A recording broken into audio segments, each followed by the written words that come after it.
Integrated Science. This is Mr. B, and we're going to continue and finish section 4 about the outer solar system. And this is now, we've kind of went over our 8 planets, and now we're going to kind of move on what lies outside of those 8 planets of our solar system.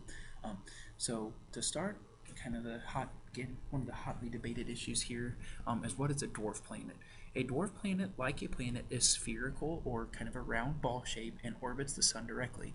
However, but unlike a planet, a dwarf planet has not cleared the neighborhood around its orbit. So that means that there are other objects that are within its orbit. Again, Earth, there's nothing else in that same orbiting pattern as Earth. But a dwarf planet, again, like Pluto, which we're going to see in a second, has other kind of objects that are within its orbit as well, which I'll kind of talk about that more in class and as we get going here to help it make more sense. In 2006, astronomers established a new classification for certain objects in the solar system that share some, but big thing here, but not all of the characteristics of a planet. Pluto, which for many years had been considered the ninth and most distant planet in the solar system, was in fact reclassified as a dwarf planet. Again, I think it has changed a couple times, but I think as of now, Pluto is in fact still a dwarf planet and not the 9th planet in our solar system. A dwarf planet is too small for its gravity to attract all the nearby debris, so dwarf planets tend to orbit in zones that contain many other objects. So for example, Earth, when it was forming, it had such a strong gravitational pull that if there were any other objects there, they got pulled in and they became a part of Earth. So Pluto, its gravity is too weak, so it did not pull those other things in, so there's still other debris kind of floating near it.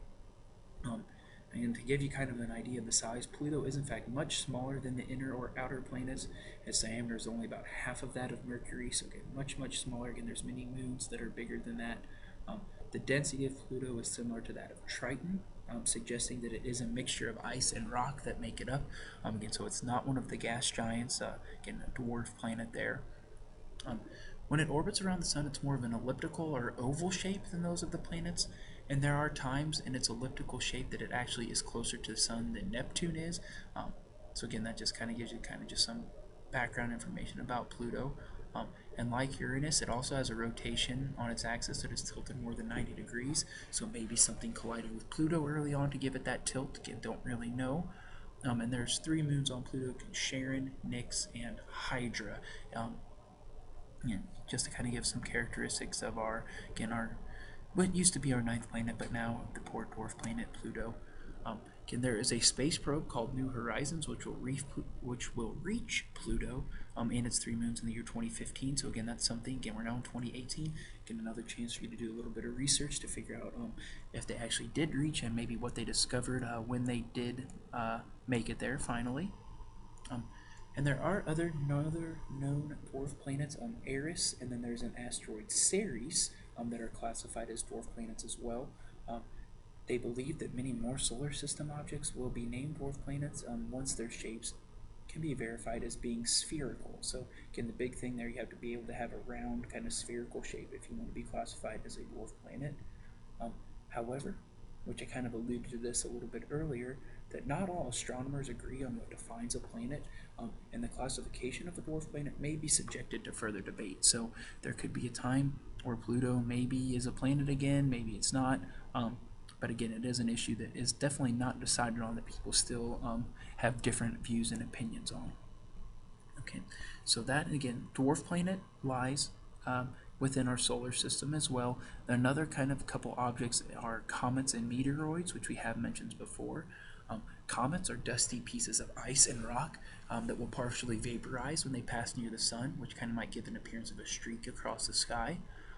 Meteoroids are pieces of rock, usually less than a few hundred meters in size, that can travel throughout the solar system. So again, there are many smaller objects moving through the inner solar system in 2 forms. So again, now we're kind of going back to the inner solar system a little bit here, because we can in fact see comets and meteoroids from Earth. Comets are dusty pieces of ice and rock that partially vaporize when they pass near the sun, again, which we just said that there. Again, meteoroids are pieces of rock, usually less than a few hundred meters in size, that travel through our solar system as well. Again, when they pass through our atmosphere, they might burn up a little bit, or again, the comets partially vaporize when they pass near the sun, which makes them visible here on Earth. There are some ancient meteoroids floating around that have been largely unaltered since the birth of the solar system. Um, these meteoroids are the oldest remnants of the early solar system, which again we said early on with kind of our asteroid belt with the meteoroids as well, that they are just chunks that never quite formed a planet but then kind of got caught in the gravitational pull, so they still kind of hanging around. Scientists have used radioactive dating to determine their absolute age and have found that the solar system, based on the meteoroids, is about 4.6 billion years old. So that's kind of, again, a big defining feature there of how we can determine how old our solar system is.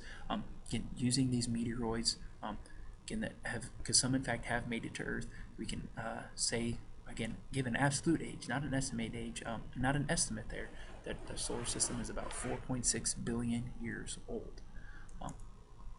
So then, again, that's comets and meteoroids, again, other things that are kind of flying around our inner solar system. So on the outer edge of our solar system, we have what is called the Kuiper Belt, and then the Kuiper Belt is what is called the Oort cloud. So I'm not going to get into these now because these are just kind of some key concepts there, but they're going to just hit on these again. So astronomers estimate that thousands of solar system objects exist beyond Neptune's orbit. The two places they are largely found is the Kuiper Belt and the Oort cloud. The Kuiper Belt extends from Neptune's orbit out to about 100 astronomical units or more from the Sun, and then Pluto is an example of a Kuiper Belt object. So that is one area, again, a lot of areas there, again, just outside of Neptune's orbit. And then much farther out than the Kuiper Belt, there's what's called the Oort cloud, and it's a very sparse sphere of comets thought to encircle our entire solar system out to a distance of about 50,000 astronomical units. Occasionally, an object from the Oort cloud will enter the intersolar system where they appear as comets. So that's just kind of, I don't know, like, just, again, that might seem like a long distance far out, but that's just immediately outside of our own solar system. So there is even things beyond that. So the Oort cloud is kind of like the outer sphere of our solar system. And occasionally they will enter the inner solar system where they appear as comets. Again, here's just kind of a representation of what it might possibly look like. Again, located in the outer reaches of the solar system. Again, the Oort cloud is a sphere of comets. Again, you can kind of see the sphere of comets surrounding the Sun and the planets. And again, there's much more out there. That's just kind of what the outer edge of our solar system looks like. So that is it for section 4, I believe. Let me know if you have any questions.